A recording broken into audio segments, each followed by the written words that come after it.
A paz do Senhor, muito bom dia, sejam bem-vindos à nossa leitura bíblica desta quinta-feira. Que Deus abençoe a sua vida. Nós vamos continuar aqui em Atos dos Apóstolos, que está maravilhoso, né? É uma leitura linda, gostosa, é demais. Mas antes eu quero mandar um beijo carinhoso para a irmã Sueli Vitulo, acho que o Vitulo é esse mesmo, é o sobrenome, mas a irmã Sueli que me mandou um áudio hoje pela manhã dizendo que está muito contente que esse ano ela vai completar o 3º ano seguido de leitura da Bíblia toda ao longo do ano. Maravilhoso, né? Irmã Sueli, beijão no seu coração, viu? Que Deus lhe abençoe de uma maneira muito especial. Em nome do Senhor Jesus. Vamos em frente na nossa leitura? Vamos lá? Hoje, Atos,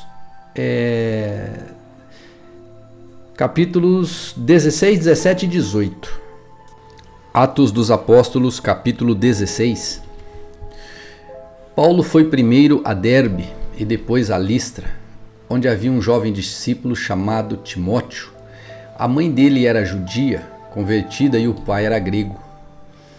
Os irmãos em Listra e em Icônio o tinham em alta consideração, de modo que Paulo pediu que ele os acompanhasse em sua viagem. Em respeito aos judeus da região, providenciou que Timóteo fosse circuncidado antes de partirem, pois todos sabiam que o pai dele era grego. Em toda a cidade por onde passavam, instruíam os irmãos a seguirem as decisões tomadas pelos apóstolos e presbíteros em Jerusalém. Assim as igrejas eram fortalecidas na fé e cresciam em número a cada dia. Em seguida, Paulo e Silas viajaram pela região da Frígia e da Galácia, pois o Espírito Santo os impediu de pregar a palavra na província da Ásia. Então, chegando à fronteira da Mísia, tentaram ir para o norte em direção à Bitínia, mas o Espírito de Deus e de Jesus Cristo não permitiu. Assim, seguiram viagem pela Mísia até o porto de Troade. Naquela noite, Paulo teve uma visão na qual um homem da Macedônia, em pé, lhe suplicava: venha para a Macedônia e ajude-nos. Então decidimos partir de imediato para a Macedônia, concluindo que Deus nos havia chamado para anunciar ali as boas novas. Embarcamos em Troade e navegamos diretamente para a ilha de Samotrácia, e no dia seguinte chegamos a Neápolis. Dali alcançamos Filipos, cidade importante dessa região da Macedônia e colônia romana, e ali permanecemos vários dias. No sábado, saímos da cidade e fomos à margem do rio, onde esperávamos encontrar um lugar de oração. Sentamo-nos e começamos a conversar com algumas mulheres ali reunidas. Uma delas era uma mulher temente a Deus chamada Lídia, da cidade de Tiatira, comerciante de tecido de púrpura. Enquanto ela nos ouvia, o Senhor lhe abriu o coração e ela aceitou aquilo que Paulo estava dizendo. Foi batizada junto com sua família e pediu que nos hospedássemos em sua casa. Se concordarem que creio de fato no Senhor, venham ficar em minha casa, disse ela, e insistiu até que aceitamos. Certo dia, enquanto íamos ao lugar de oração, veio ao nosso encontro uma escrava possuída por um espírito pelo qual ela predizia o futuro. Com suas adivinhações ganhava muito dinheiro para seus senhores. Ela seguia Paulo e a nós gritando: estes homens são servos do Deus Altíssimo e vieram anunciar como vocês podem ser salvos. Isso continuou por vários dias, até que Paulo, indignado, se voltou e disse ao espírito dentro da jovem: eu ordeno em nome de Jesus Cristo que saia dela. E no mesmo instante o espírito a deixou. Quando os senhores da escrava viram que suas expectativas de lucro haviam sido frustradas, agarraram Paulo e Silas e os arrastaram à presença das autoridades na praça do mercado. Estes judeus estão tumultuando a cidade, gritaram para os magistrados. Eles ensinam costumes que nós romanos não podemos seguir, pois contrariam nossas leis. Logo, a multidão revoltada se juntou contra Paulo e Silas e os magistrados ordenaram que os dois fossem despidos e açoitados com varas. Depois de serem severamente açoitados, foram lançados na prisão. O carcereiro recebeu ordens para não os deixar escapar. Por isso os colocou no cárcere interno, prendendo-lhes os pés no tronco. Por volta da meia-noite, Paulo e Silas oravam e cantavam hinos a Deus, e outros presos ouviam. De repente, houve um forte terremoto, e até os alicerces da prisão foram sacudidos. No mesmo instante, todas as portas se abriram e as correntes de todos os presos se soltaram. Quando o carcereiro acordou, viu as portas da prisão escancaradas. Imaginando que os prisioneiros haviam escapado, puxou a espada para se matar. Paulo, porém, gritou: "Não se mate! Estamos todos aqui." O carcereiro mandou que trouxessem luz e correu até o cárcere, onde se prostrou, tremendo de medo diante de Paulo e Silas. Então ele os levou para fora e perguntou: "Senhores, o que devo fazer para ser salvo?" Eles responderam: "Creia no Senhor Jesus e você e sua família serão salvos." Então pregaram a palavra do Senhor a ele e a toda a sua família. Mesmo sendo tarde da noite, o carcereiro cuidou deles e lavou suas feridas. O carcereiro cuidou deles e em seguida ele e todos os seus foram batizados. Depois levou-os para casa e lhes serviu uma refeição. Ele e toda a sua família se alegraram porque creram em Deus. Na manhã seguinte, os magistrados mandaram os guardas ordenarem ao carcereiro: "Soltem esses homens." Então o carcereiro mandou dizer a Paulo: "Os magistrados disseram que você e Silas estão livres, vão em paz." Paulo, no entanto, respondeu: "Eles nos açoitaram publicamente sem julgamento e nos colocaram na prisão, e nós somos cidadãos romanos. Agora querem que vamos embora às escondidas? De maneira nenhuma. Que venham eles mesmos e nos soltem." Os guardas relataram isso aos magistrados, que ficaram assustados por saber que Paulo e Silas eram cidadãos romanos. Foram até a prisão e lhes pediram desculpas. Então os trouxeram para fora e suplicaram que deixassem a cidade. Quando Paulo e Silas saíram da prisão, voltaram à casa de Lídia e ali se encontraram com os irmãos e os encorajaram mais uma vez. Depois partiram. Atos dos Apóstolos, capítulo 17. Então Paulo e Silas passaram pelas cidades de Anfípolis e Apolônia e chegaram a Tessalônica, onde havia uma sinagoga judaica. Como era seu costume, Paulo foi à sinagoga e, durante 3 sábados seguidos, discutiu as Escrituras com o povo. Explicou as profecias e provou que era necessário o Cristo sofrer e ressuscitar dos mortos. "Esse Jesus de que lhes falo é o Cristo", disse ele. Alguns dos judeus que o ouviam foram convencidos e se uniram a Paulo e Silas, bem como muitos gregos tementes a Deus e várias mulheres de alta posição. Alguns judeus, porém, ficaram com inveja, reuniram alguns desordeiros e desocupados e, com a multidão, começaram um tumulto. Invadiram a casa de Jason em busca de Paulo e Silas para entregá-los ao conselho da cidade. Mas, como não encontraram, arrastaram para fora Jason e alguns outros irmãos e os levaram diante do conselho. Gritavam: "Aqueles que têm causado transtornos no mundo todo agora estão aqui, perturbando nossa cidade." E Jason os recebeu em sua casa. "São todos culpados de traição contra César, pois afirmam que existe um outro rei, um tal de Jesus. Ao ouvir isso, o povo da cidade e o conselho se agitaram. Então os oficiais obrigaram Jason e os outros irmãos a pagarem fiança e depois os soltaram.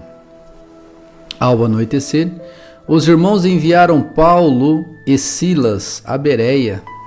Quando lá chegaram, foram à sinagoga judaica. Os judeus que moravam em Bereia tinham a mente mais aberta que os de Tessalônica e ouviram a mensagem de Paulo com grande interesse.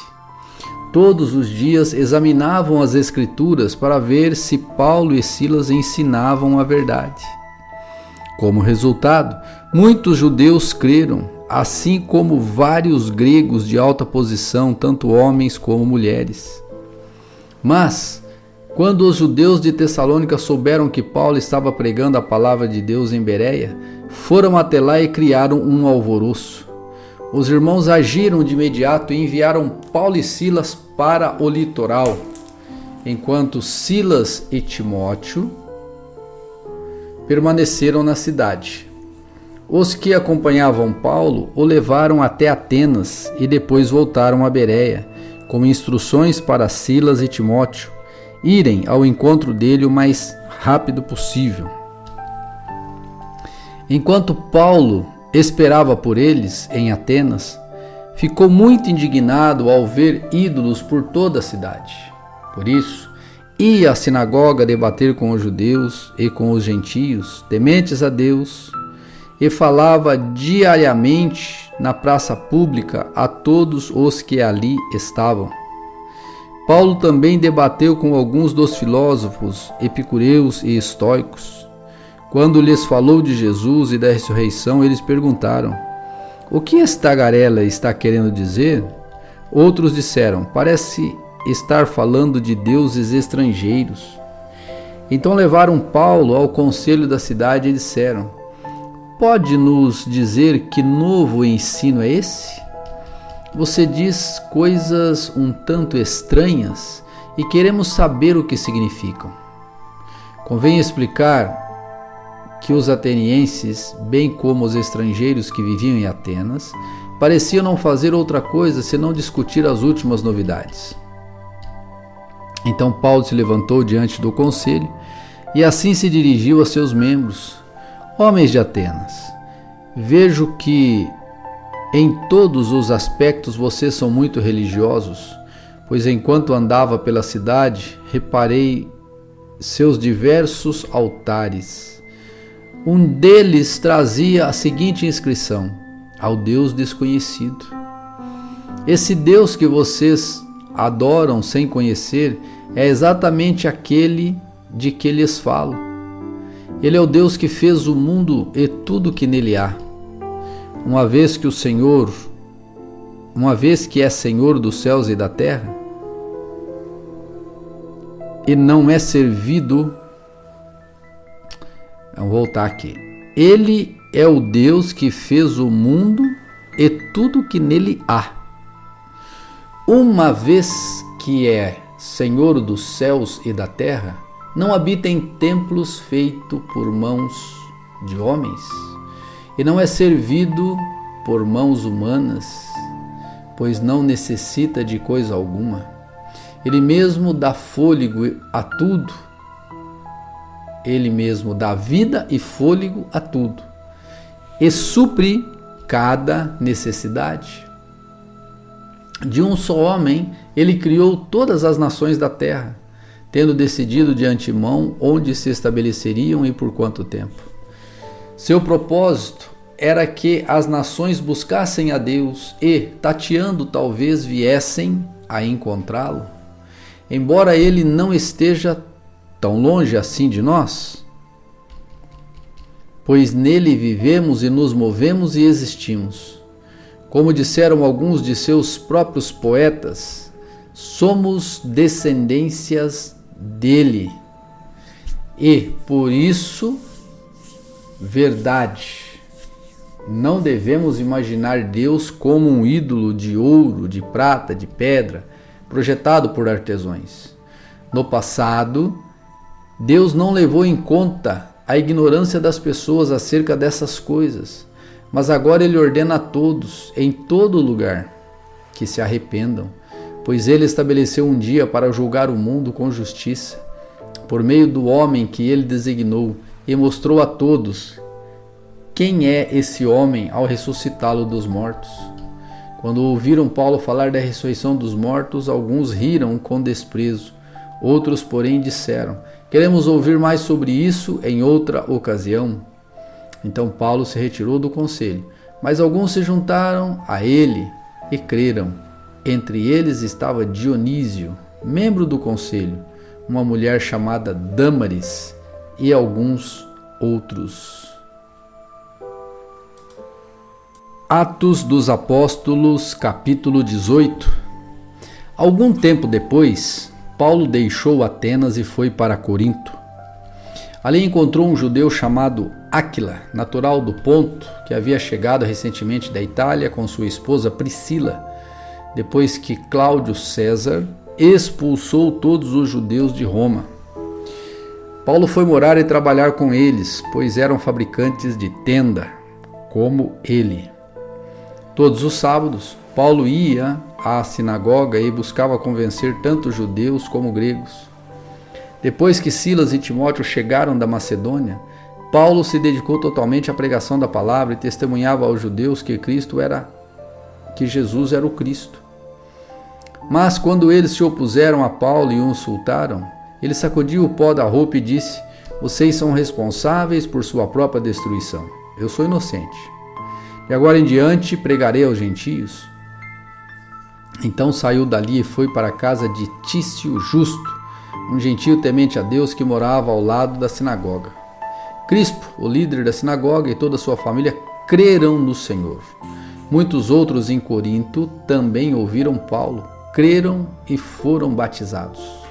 Certa noite o Senhor falou a Paulo numa visão: não tenha medo, continue a falar e não se cale, pois estou com você, e ninguém o atacará e nem lhe fará mal, porque muita gente nesta cidade me pertence. Então Paulo permaneceu ali 1 ano e meio, ensinando a palavra de Deus. Quando Gálio se tornou governador da Acaia, alguns judeus se levantaram contra Paulo e o levaram diante do governador para ser julgado. Eles o acusaram de convencer as pessoas a adorar a Deus de maneira contrária à lei judaica.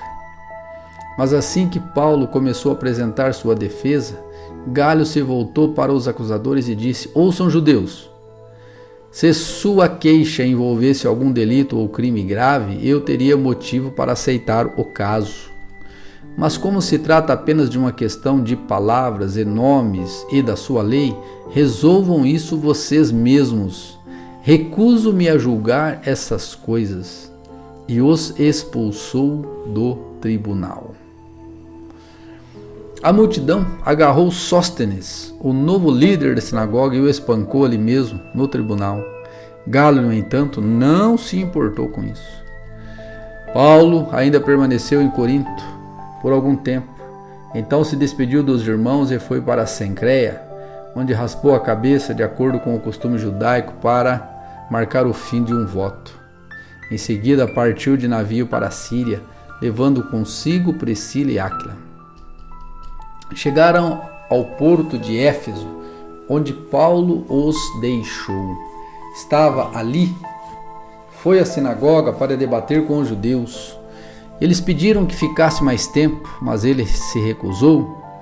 Ao despedir-se, Paulo disse: voltarei depois, se Deus quiser. Então zarpou de Éfeso. Parada seguinte foi no porto de Cesareia, onde subiu a Jerusalém e visitou a igreja. Em seguida voltou para Antioquia. Depois de passar algum tempo ali, voltou pela Galácia e pela Frígia, visitando e fortalecendo todos os discípulos. Enquanto isso, chegou a Éfeso, vindo de Alexandria, no Egito, um judeu chamado Apolo. Era um orador eloquente que conhecia bem as Escrituras.